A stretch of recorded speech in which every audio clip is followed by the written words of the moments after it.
Jonathan, we see the Israeli IDF, they're warning of missiles being built inside Lebanon.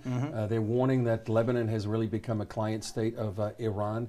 And they're sending out this warning, urgent warnings. What does this mean, and what does this mean for the future of Lebanon, Israel, Iran? Well, first of all, what it confirms is just the extent to which today Hezbollah and the other clients of Iran have effectively swallowed up Lebanon. That's to say, from originally constituting a kind of state within a state in Lebanon, they have now, as of recent months, effectively swallowed up the real state. Hezbollah and its friends now have a majority in the Lebanese cabinet. They were the ones who were behind the appointment of Michel Aoun, an ally of theirs, to the presidency of Lebanon. Their army, the Hezbollah military force, is stronger than the Lebanese armed forces itself. They took the country, or they took themselves into war with Israel in 2006 and into the Syrian war after 2012 without consulting the official government of Lebanon. Right now, Lebanon is effectively a fully owned franchise of Islamic Republic of Iran. I think Israeli spokespeople are trying to sort of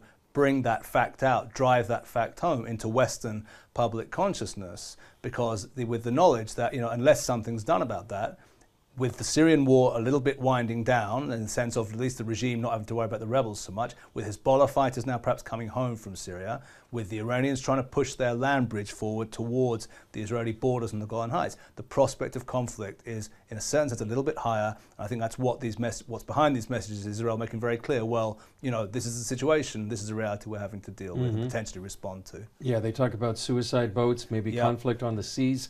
Yes. And is this preparing the Western governments, Western press, Western public to say, this could happen, and if it does, this is how we're going to respond? Yeah, I think that's absolutely exactly right. Because I think with Israel making clear that it does not differentiate between Hezbollah and the Lebanese state, which is what the real message is, I think, behind these articles and these statements, what it's preparing the public for, so to speak, is a situation in which if war breaks out, this won't be like it was in 2006, a little kind of border skirmish or a series of skirmishes between the Israel Defense Forces and Hezbollah. No, this will have the dimensions of a state-to-state conflict. From Israel's point of view, Hezbollah and Lebanon today are the same thing, and if war comes again, therefore it will be a war between the state of Israel and the state of Lebanon this time around. Because I know they say almost in the South Lebanon anyway, almost 2 out of 3 structures, could be a hospital, a school, is either a command and control center, a place where missiles are stored.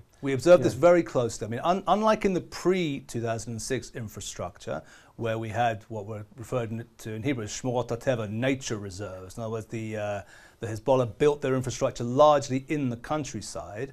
What's happened since 2006 is they've rebuilt the infrastructure woven into the civilian infrastructure of houses, offices, schools and hospitals. That's the new infrastructure Israel's facing. Yeah, so I'm afraid it's going to be very tough next time around, precisely because Hezbollah, sadly, and has chosen to locate its military infrastructure within the civilian infrastructure of the people of southern Lebanon.